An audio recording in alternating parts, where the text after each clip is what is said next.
오늘은 이제 여로보암인데 제가 준비한 것보다 이제 한 2시간 정도로 이 여로보암 이야기를 하고 또 교회에서 일어나는 일들에게 이제 적용을 하고 또 우리가 남과 북으로 이스라엘이 나눠진 배경에 대해서 얘기를 하려고 했는데 제가 이제 설교를 하다 보니까 원고 이외의 이야기들을 많이 이렇게 해서 여로보암 얘기 가지고서 3시간째가 돼버렸습니다. 이렇게 하다 보니까 3시간이 됐는데 1시간을 더 해야 되지 않을까, 여로보암에 대해서 이렇게 생각을 했는데 누가 늘 저한테 그랬어요. 아는 거 다 얘기할 생각하지 말고 천천히 얘기하라고 그랬는데 저는 그냥 아는 걸 그냥 그대로 다 얘기하려고 하다 보니까 시간이 이렇게 많이 갔습니다. 오늘은 아무래도 여로보암 얘기를 끝내야 또 다음 시간 또 이렇게 연결을 할 수 있을 것 같아서 여로보암 얘기는 오늘 여기서 끝내도록 하겠습니다. 지금까지 했던 이야기들을 정리하면 여로보암은 죄의 대명사라고 말씀을 드렸고, 또 이 열왕기상 14장 7절의 말씀에 보면 하나님께서는 여로보암 가정에 재앙이 임할 것을 예언을 하십니다.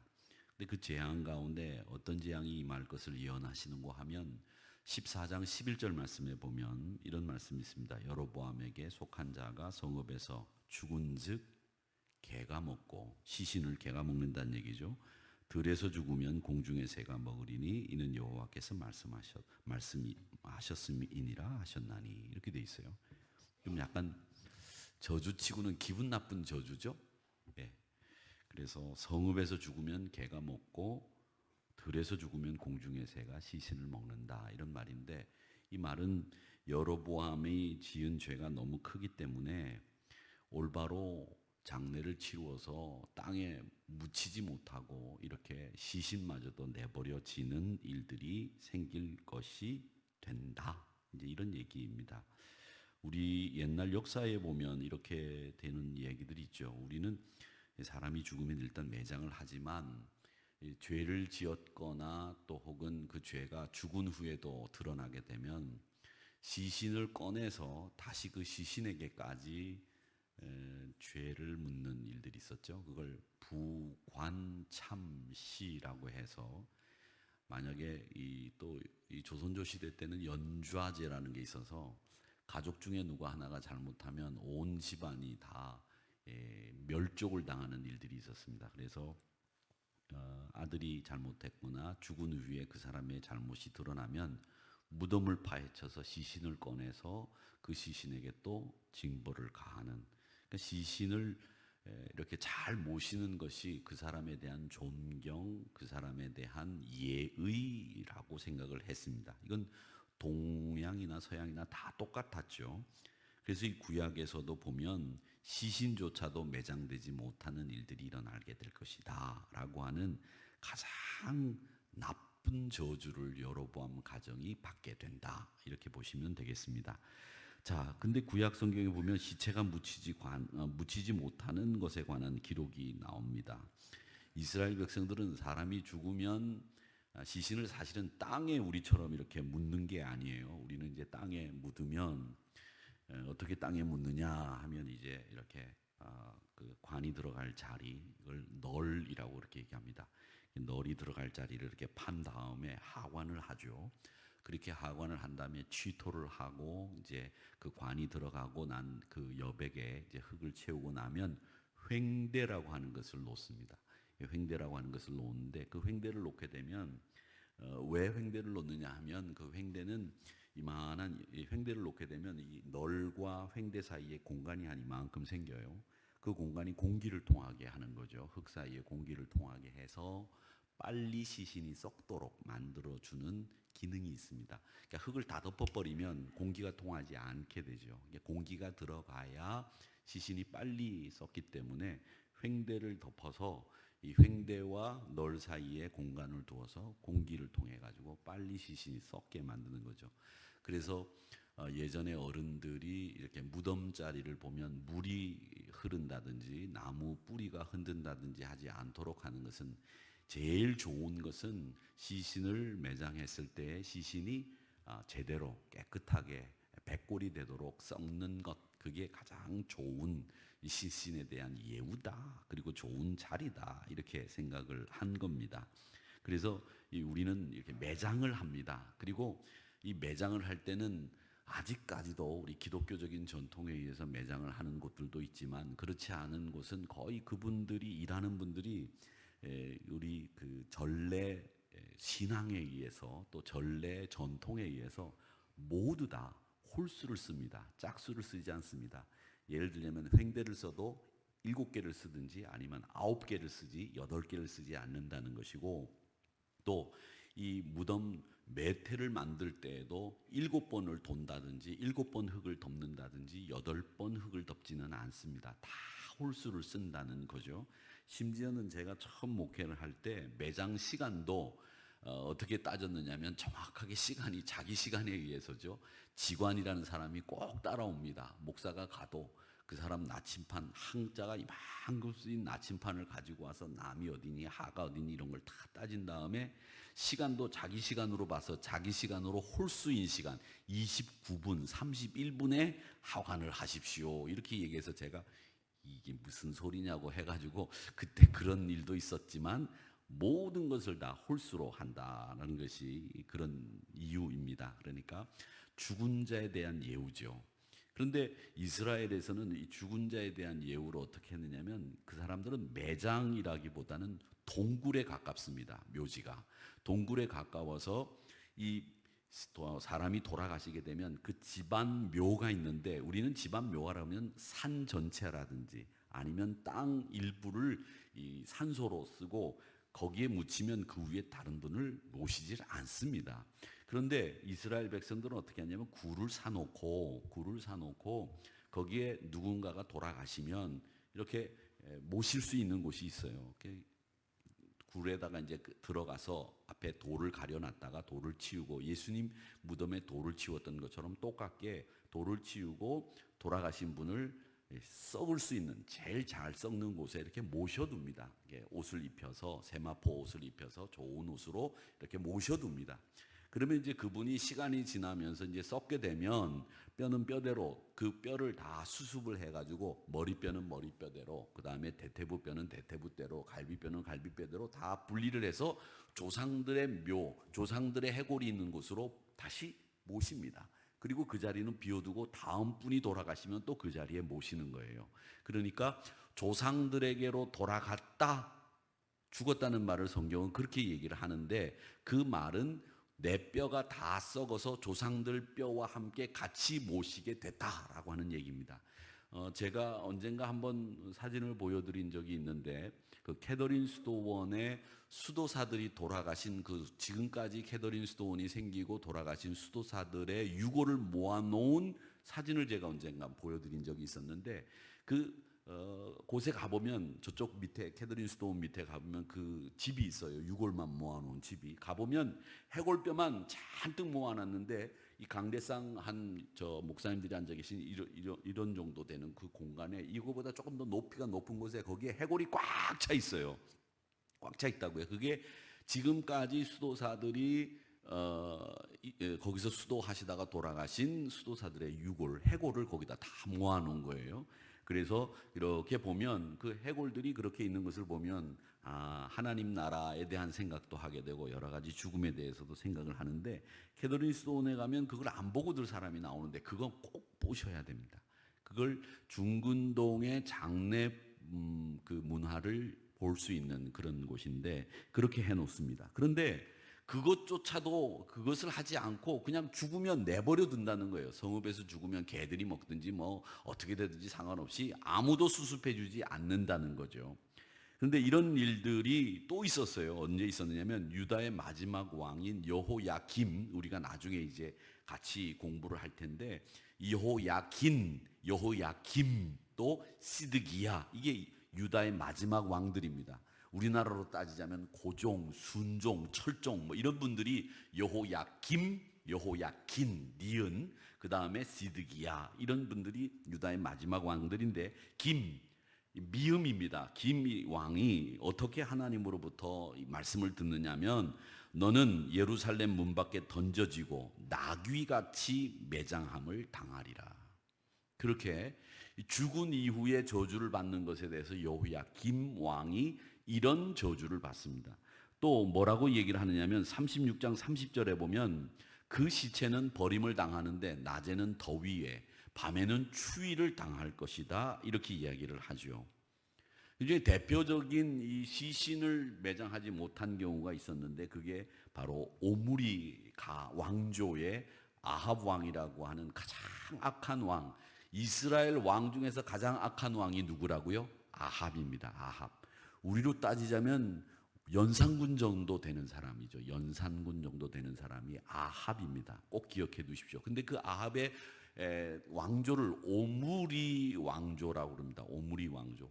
오므리는 여러분 생각하면 오므리 뭐 들어보신 적 있죠? 오므리. 안 들어보셨어요? 아, 여기는 안 들어보셨네. 오므리. 김치찌개로 유명한 게 오므리라고 하는 게 있지 않습니까? 모르십니까? 모르세요? 아, 이제 생각나시죠? 네네. 그런 것도 생각하시면서 기억하면 오므리를 안 잊어버리기 때문에 제가 말씀드리는 거예요. 김치찌개를 먹으러 가라는 얘기가 아니고 잊지 마시라고 하는 얘기입니다. 근데 오므리 왕조의 가장 악한 왕이 아합 왕인데 그 부인 이세벨이 더 악한 여자였죠. 그 악한 여자였던 이 이세벨이 죽었을 때 개들에게 먹히고 공중의 새들에게 먹는다는 저주를 받게 됩니다. 자, 이렇게 해서 이 시신이 매장되지 못하는 것이 얼마나 큰 저주인가를 여러분들에게 말씀을 드렸는데, 자, 14장 13절 한번 읽어보겠습니다. 14장 13절 한번 읽어보겠습니다. 자, 뜹니다.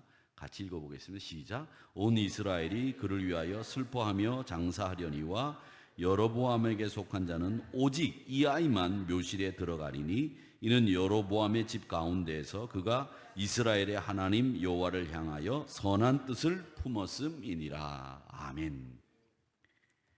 이 말씀을 보면 이 여로보암 가족은 이제 다 매장되지 못하고 다 성읍에서 죽으면 개들에게 먹히고 들에서 죽으면 공중의 새들에게 먹히는 신세가 됐는데, 여로보암 가정에서 이 아이 하나만 여호와를 향하여 선한 뜻을 품었기 때문에 묘실에 들어가 매장될 것이다 라고 이야기를 들었습니다. 하나님의 뜻에 의해서 이런 말씀을 듣는데, 이 아이가 누구냐? 여로보암 아들 아비야라고 하는 친구입니다. 여로보암의 아들 한 사람입니다. 그러니까 이 여로보암의 아들 아비야만 묘실에 들어갈 수 있게 될 것이다, 이렇게 이야기를 하면서 이 아비야가 왜 묘실에 들어갈 수 있었는지 그 이유를 여기 말씀에 분명하게 적고 있습니다.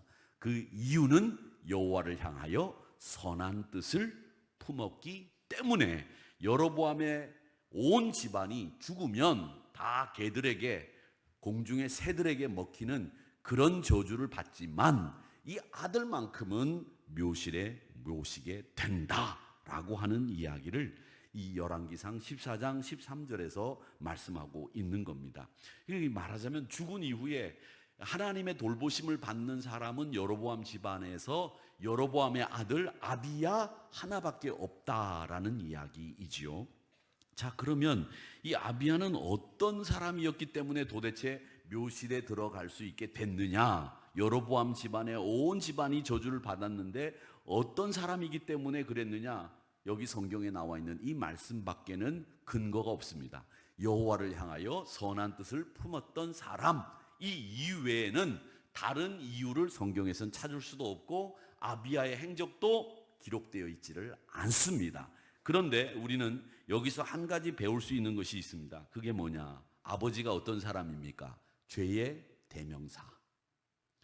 우상 숭배를 가장 극렬하게 했던 사람, 틈만 나면 점쟁이 찾아가고 틈만 나면 굿하고 틈만 나면 이 사람은 복술에 의지하고 우상 숭배에 의지했던 사람이었는데 그 아들만큼은 하나님을 향해서 선한 뜻을 가지고 있었다라고 하는 것을 보면, 여러분, 이 아비야라고 하는 아들이 어떤 사람이었느냐 우리가 한번 짐작을 해보자고요. 어떤 아들이었을 것 같습니까? 이제 머리를 좀 쓰셔야 됩니다. 이제 지금까지는 머리를 쓰시지 않았지만 지금 한번 머리를 쓰십시오. 지금 머리를 쓰실 때입니다. 어떤 아들이었을 것 같습니까? 어떤 아들이었느냐면 이 아비야는 환경의 영향을 받지 않았던 사람이다라는 겁니다. 즉 온 집안이 아버지부터 어머니 온 일가 왕족 귀족 할 것 없이 다 우상 숭배를 하고 있었지만 이 아들 아비야만큼은 하나님을 향해서 선한 뜻을 품고 있었던, 그 주변의 환경에 영향을 받지 않았던 인물이 여로보암의 아들 아비야였다라고 하는 겁니다. 여러분, 우리가 환경의 영향을 받으면 신앙생활하기 힘듭니다.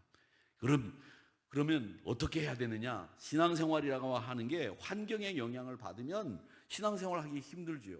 제가 처음 목회를 했을 때 지금 저 충청도에 가고 계시는 이제 목사 안수를 받으신 여자 전도사님이 계세요. 근데 그 전도사님이 저한테 그런 얘기를 하더라고요. 제가 커피를 마시러 여기를 가자 그러면서 담임 목사님하고 같이 제가 가는 커피숍이 있는데 거기 가서 커피를 한 잔 마시러 갈까요? 우리 교육자들 전체. 그래서 제가 제안을 했더니 그 전도사님이 뭐라 그러냐면 제가 전도사 때입니다. 윤 전도사님, 그런 데 가면 신앙이 흐트러지고 우리 신앙생활 하기가 어려워지지 않느냐고. 그게 어디였냐면 명동이었어요. 명동. 그러니까 명동 가면 신앙생활이 흐트러지고 명동 가면 그 눈앞에 보이는 것 때문에 기도가 잘 안 된다는 거예요. 그래서 제가 정색을 했어요. 정색을 하고, 전도사님, 명동 가갖고 신앙생활 흐트러질 것 같으면 전도사님 신앙은 도대체 뭘로 만들었느냐고, 요즘 같으면 쿠쿠다스 신앙이냐고 이렇게 얘기를 하겠는데 그렇게 얘기를 하더라고요. 그래서 괜찮다고, 거기 가면 커피를 마시기도 하고 거기 가면 뭐 눈에 보이는 것 때문에 신앙생활 못할 것 같으면 요즘 신앙생활 할 사람이 누가 있겠어요? 안 그렇겠어요? 온통 세상에 별 희한한 것들이 다 보이는 세상인데, 그러니까 여러분, 제가 이 예를 드리는 이유는 우리 신앙생활은 환경의 영향을 받지 말아야 됩니다. 이 아비야가 바로 그런 사람이었어요. 내 주변이 아무래도 깨끗하면 좋겠죠. 내 주변이 신앙생활 열심히 하는 사람들이 많으면 훨씬 더 신앙생활하기에 유리하겠죠. 그런데 그런 환경을 우리가 찾아갈 수 있으면 좋겠지만, 우리는 목사하고 달리 여러분들은 세상 속에 던져짐을 받았고 세상 속에서 사람들과 어울려서 살아야 되는 이런 처지이기 때문에 여러분 환경의 영향을 받을 수 있어요. 저하고는 달리 저는 여러분들만 만나잖아요. 저는 여러분들만 만나지만 여러분들은 세상 사람들, 별 희한한 사람들을 다 만나고 난 뒤에 여기 오시기 때문에 환경의 영향을 받을 수 있다입니다. 그런데 이 여로보암의 아들 아비야는 자기 가족들이, 자기 일가가, 자기 주변이 다 우상 숭배에 쩔어서 아버지는 죄의 대명사가 됐는데도 불구하고 그는 묘실에 모실 수 있는 하나님의 저주에서 벗어날 수 있었던 이유는 하나님을 향한 선한 뜻을 그만큼은 환경에 영향받지 않고 늘 하나님을 향한 선한 뜻을 가지고 있었다라고 하는 것, 그걸 여러분들 꼭 기억하시기를 바랍니다. 그래서 여러분들은 환경에 영향받지 마시고 신앙생활에 특심을 가지시고 매진하시고 또 매진하셔서 늘 승리하시는 여러분만의 신앙의 아름다운 모습들을 갖추게 되기를 주님의 이름으로 축원합니다. 자, 그런데 이 아들이 어떻게 해서 죽게 되느냐라고 하는 이야기를 이제 해야 되겠는데, 좀 거꾸로 거슬러 올라가는 이야기가 되겠습니다. 여로보암이 북이스라엘 왕이 돼서 하나님은 이 여로보암이 하나님을 잘 섬기는 왕이 되기를 바라셨습니다. 그런데 하나님 명령 따르지 않고 범죄하면서 여로보암이 죄의 대명사가 됐다고 말씀을 드렸는데, 이런 일이 생기니까 가정에 문제가 덜컥 생긴 거예요. 그 문제가 뭐냐? 아들 아비야가 병이 들었습니다. 1절에 보니까 뭐라고 되어 있느냐면, 다시 한번 읽어보겠습니다. 시작. 그때 아비야가 병든지라. 아멘. 병들었다는 거예요. 병이 들었어요. 여러분, 아들이 병이 들면 부모의 마음이 어떨까요? 내가 아프고 싶죠? 내가 아프고 싶어요. 이제 배우자가 병들면 그것도 참 속상하고 안타깝지만 자식이 병들면 아주 속이 쓰려요. 속이 쓰려요. 저는 그걸 제일 먼저 언제 경험했느냐면 저희 큰아이가 아플 때가 언제 아프냐면 꼭 부모님이 오신다 이런 연락이 오고 나면 아파요. 희한하더라고요. 부모님이 안 오시면 안 아파. 그런데 부모님이 내가 이번 주일날 너희 교회 가서 예배를 드려야 되겠다 이러면 그 주 목요일부터 아파. 그래서 부모님이 오실 때 제일 아파. 근데 도를 앞두고 제가 이제 수제비를 그때는 이제 수제비를 착 끓여가지고서 이제 밀가루 반죽을 착 치대가지고 말이죠. 그 수제비를 멸치 다시마 넣고 이렇게 막 끓으면 띄어가지고 이렇게 넣잖아요. 그럼 침반 물반 이렇게 해가지고 수제비가 맛있다고요. 그렇게 하셔야 돼요. 이거 물 묻혀갖고 이렇게 띄는 거다. 이렇게 띄어야 수제비가 맛있다니까요. 해보세요 오늘. 맛있나 안 맛있나. 요즘엔 안 하지만 옛날에 그랬어요. 그 수제비를 다 끓여가지고서 이제 방에다 갖다 놓고 뭐 요즘처럼 이렇게 사택이 뭐 식탁이 있고 이런 게 아니니까 방 두 칸에다가 가운데 부엌이 있는 그런 사택이니까 이제 끓여가지고서 제가 이제 부엌에서 끓이고 이제 담아다가 제가 방에다 딱 갖다 놨는데 돌잔치를 한 보름도 안 남겨놨죠. 수제비가 오니까 이 녀석이 거기다 손을 푹 담궜네. 그래서 여기가 다디인 거예요. 야, 근데 우는데 말이죠. 어지간히 세게 울더만요. 그런데 그게 이제 마음이 자식이 아프니까 걱정이 되는 거예요. 여자아이니까 화상을 입었는데 이게 커서도 흉터가 나오면 손인데 어떻게 하면 좋을까부터 시작을 해서 별의별 생각이 다 들더라고요. 별의별 생각이 다 들더라고요. 그래서 이 자식이 아프면 부모의 마음은 이렇겠구나라는 생각을 해봤습니다. 그러니까 자식이 아프면 이 부모의 마음은 진짜 이건 뭐 말로 이루 형용할 수 없는 그런 상황인데 여로보암의 아들이 병든 거예요. 그러니까 여로보암이 이 아들을 고쳐보려고 백방으로 노력을 했는데 안 되는 거예요. 그래서 어떻게 할까 생각을 하다가 자기가 왕이 될 거라고 예언했던 선지자가 있습니다. 이름이 아히야입니다. 이름이 아비야, 아히야. 이름이 비슷해요. 그러니까 여러분 혼동하기가 쉬운데 저도 원고를 싹 써놓고 난 뒤에 보니까 원고에 혼동을 해놨더라고요. 아비야하고 아히야하고를. 근데 아비야가 아들입니다. 아히야가 선지자예요. 그게 맞을 것 같잖아요. 아비야라고 아버지를 부르는 거로 생각하시면 돼요. 그게 아들이에요. 쉽죠? 아비야, 아버지 이렇게 부르는 걸로 그렇게 생각하시면 쉬워요. 그게 아들이고 아히야가 선지자입니다.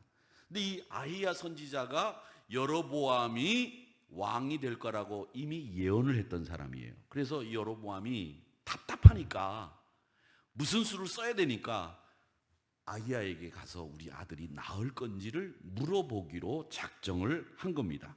그런데 자기가 그러면 가서 아히야 선지자에게 우리 아들 아비야가 죽을 건지 살 건지 하나님의 뜻이 어디 있는지 그걸 물어야 되는 거 아니에요? 그런데 그걸 자기가 묻지 않습니다. 오늘 여기 말씀에 보면 뭐라고 얘기하느냐 2절을 한번 같이 읽어보겠습니다. 2절 1장 14장 2절 같이 읽어보겠습니다. 시작. 여로보암이 자기 아내에게 이르되 청하건대 일어나 변장하여 사람들이 그대가 여로보암의 아내임을 알지 못하게 하고 실로로 가라. 거기 선지자 아히야가 있나니 그는 이전에 내가 이 백성의 왕이 될 것을 내게 말한 사람이니라. 아멘. 그러니까 아내를 남장을 시켜가지고 변장을 시켰어요. 그리고 여로보암의 아내인 왕비가 아닌 것처럼 꾸며서 그렇게 보낸 거예요. 그러니까 이 선지자 아히야에게 누구인지 모른 채 정확히 자기 아들이 살 건지 죽을 건지 물어보겠다 이런 의도에서 자기 아내를 보낸 것은 이해가 가나. 자, 아히야 선지자 입장에서는 아무것도 모르는 거예요 지금. 그런데 나이가 들어서 눈이 지금 침침해서 잘 안 보여요. 그리고 사람 목소리만 듣는 거죠. 요즘처럼 백내장이니 녹내장이니 수술을 해가지고 눈이 밝게 보이는 수술이 있었다면 모르는데 예전에는 그런 수술이 없지 않습니까? 그러다 보니까 연세가 드시면 앞이 안 보여요. 그래서 앞이 안 보이니까 듣는 것만으로 판단을 해야 되는데 아히야 선지자가 지금 그런 상태가 됐어요. 그런데 여로보암이 아내를 변장시켜서 아들이 죽을 건지 살 건지 나를 왕으로 삼을 거라고 하는 예언을 했던 아히야 선지자에 가서 물어라, 이렇게 시킨 겁니다. 자, 여기서 한번 생각해 보시죠. 여로보암이 위급해지니까 그때야 하나님의 선지자를 찾았어요. 여러분, 신앙은 위급해지고 다급해지면 그런 일을 하게 됩니다. 그런데 우리가 이 여로보암을 보면서 안타까운 것은 하나님이 그를 이스라엘의 정말 존경하고 하나님이 기뻐하시는 왕이 되기를 기대하셨지만 그는 우상숭배에 쩔어 있다가 그만 다급한 일이 생기고 위급한 일이 생기니까 하나님을 찾았다는 거예요. 이게 마땅한 일이냐? 아니라는 거죠. 그러니까 우리 믿음의 사람들은 항상 하나님과 함께 임마누엘 하시기를 축원합니다. 그게 신앙생활의 제일 중요한 포인트예요. 위급하고 찾고 신앙생활 그냥 건성건성하다가 다급하면 하나님 찾는 그런 여로보암과 같은 신앙이 되지 마시고 하나님 중심으로 평상시에도 늘 하나님과 함께 동행하는 임마누엘의 주인공이 되어야 된다라고 하는 것을 배우게 됩니다. 자, 그런데 여기서 이제 얘기를 바꿔서 아히야 선지자 입장에서는 지금 눈이 안 보이고 이제 하나님의 사람이 이제 예언자로서 이제 그 여로보암이 왕이 될 거라고 예언하고 이제 집거를 하고 지내고 있는데 하나님이 계시를 주신 거예요. 목소리를 들려주신 거예요. 야, 아히야 선지자야, 여로보암의 아내가 변장을 하고 찾아와서 여로보암 아내가 여로보암 아내 아닌 것처럼 너를 찾아와서 그 아들이 죽을 건지 살 건지 물을 거다. 그러니 그때 네가 발소리를 들으면 그게 여로보암의 아내인 줄로 알고 온 가족이 패망하고 아들 아비야도 죽을 것을 예언해라, 이렇게 하나님이 말씀하셨어요. 그게 10절에서부터 12절까지 말씀, 오늘 우리가 읽지 않았지만 그 말씀이 나옵니다. 9절 한번 보세요. 10절 보시면 이렇게 되어 있습니다. 여로보암의 집을 말갛게 쓸어 버릴지라, 그렇게 이야기를 합니다. 그러면서 하나님께서 9절 한번 다시 보여주시죠. 9절 14장 네네 5절 한번 보세요. 5절 한번 여기 읽어보겠습니다. 시작. 여호와께서 아히야에게 이르시되 여로보암의 아내가 자기 아들이 병들었으므로 네게 물으러 오나니 너는 이러이러하게 대답하라. 그가 들어올 때 다른 사람인 채 함이니라. 변장하고 오는 것을 미리 하나님이 아히야 선지자에게 말씀하셨다는 겁니다. 자, 그러면 이렇게 해서 이런 예언을 듣게 되는데 여로보암은 도대체 자기가 가서 물어보면 될 거를 왜 아내에게 가서 묻게 했을까? 이런 궁금증도 생깁니다. 이유는 하나입니다. 이유는 하나예요. 다른 이유가 없습니다. 두려움 때문이었어요. 가서 내가 물었을 때 아들이 죽는다는 소식을, 그 청천벽력과 같은 소리를 내가 들어야 되는 두려움, 또 우리 집안이 완전히 패망해서 오늘 말씀처럼 말갛게 쓸어버릴 거라고 하는 그 말씀을 듣는 두려움, 그게 그의 마음속에 있었기에 아내를 보낸 겁니다. 그래서 이 아내는 결국 이런 패망과 아들 죽음의 소식을 듣고 돌아오게 됩니다.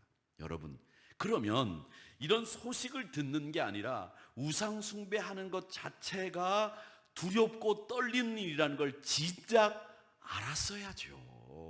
여러분, 하나님을 떠나 사는 것이 얼마나 무서운 일인지를 여로보암이 진작 알았어야죠. 그런데 떠나 살 때는 그게 얼마나 두려운 건지 모르다가 위급한 일, 아들이 죽게 되는 일 만나게 되니까 그제서야 두려움이 찾아왔다는 겁니다. 여러분, 그러니까 지혜로운 사람은 항상 끝을 생각합니다. 지혜로운 사람은 언제나 자신의 종말, 끝이 어떻게 될 것인지를 염두에 두고 사는 사람들이 지혜로운 사람들이고, 그런 사람들이 하나님을 떠나지 않고 하나님을 경외하고 하나님을 섬기며 사는 거예요. 그러니까 종말을 사는 성도라는 말이 뭐냐? 지혜로운 성도들이죠. 내가 정말 두려워해야 될 게 뭔지, 내가 진짜 이 세상에서 가장 겁내야 될 게 뭔지를 아는 사람들이 종말을 사는 성도들이라는 거예요. 사람들은 평가 안 합니까? 하나님은 우리를 평가 안 하겠습니까? 하나님이 우리를 평가하는 거예요. 야, 잘했다. 착하고 충성된 종아. 이 말은 뭡니까? 우리가 하나님 앞에 서는 날, 힘보자 심판 앞에 서는 날 하나님이 우리를 평가하신다는 거예요. 그래, 잘했다. 착하고 충성된 종아. 이런 평가를 받을 건지, 그때 두려움 앞에 서는 일이 없이 상받는 마음으로 서는 것이 여러분들인 줄로 믿습니다. 그렇게 되기를 축원합니다. 누가복음 12장 2절의 말씀에 보면 감추인 것이 드러나지 않을 것이 없고 숨긴 것이 알려지지 않을 것이 없다 그랬습니다. 다 드러나게 돼 있다라는 겁니다. 그런데 여로보암 뭘 했습니까? 베델에다가 산당을 짓고 금송아지 만들고 그걸 하나님이라고 부르면서 온 백성들을 또 선동했어요. 예루살렘 가지 마라. 그 예루살렘 가봐야 소용없다. 여기서 하나님 앞에 제사 지내라. 여기서 금송아지 앞에 제사 지내라. 그렇게 했다는 겁니다. 여러분, 사람이 나쁜 게 중에 하나가 뭐냐면 자기만 그런 생각 가지고 있으면 되는데 이 나쁜 생각을 가진 사람들은 다른 사람들을 부추긴다는 거예요. 이게 참 희한한 논리고 희한한 원리예요. 좋은 일을 하는 사람들은 부추기지 않아요. 선동하지 않아요. 그런데 나쁜 생각을 가진 사람들은 항상 선동하고 항상 부추기고 항상 사람들에게 마음을 들끓게 만든다는 거예요. 여러분, 선을 향해서 우리가 사람을 화평하게 만들고 거룩함을 쫓으라고 말씀드렸는데 화평함을 쫓고 거룩함을 쫓는 일에 마음을 동원한다고 한다면 여러분, 그건 괜찮은 일이에요. 그런데 사람들이 이 나쁜 일에 선동을 하고 동원하고 나쁜 일에 부추긴다는 거죠. 그게 우리에게 참 나쁜 일인데 이 여로보암이 그런 죄를 저질렀어요. 야, 예루살렘 가면 뭐하냐 말이에요. 예루살렘 갈 필요 없다. 예루살렘 가면 안 된다고 그러는 거예요. 그래서 베델에서 금송아지에게 우상 숭배하게 만들었다는 거죠.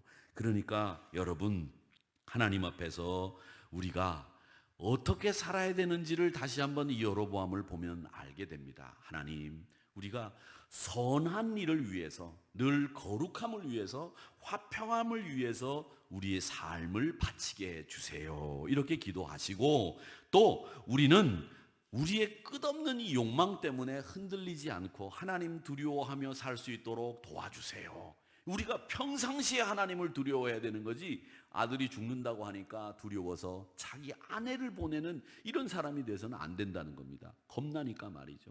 남자 중에 남자가 어떤 사람이 상남자라고 하는 말이 있잖아요. 그 말이 어떤 말이에요? 남자다움이 있어야죠. 그런 사람인데 말이지, 큰일 나면 말이지, 여보 당신이 가봐. 아래층에 무슨 소리 났어.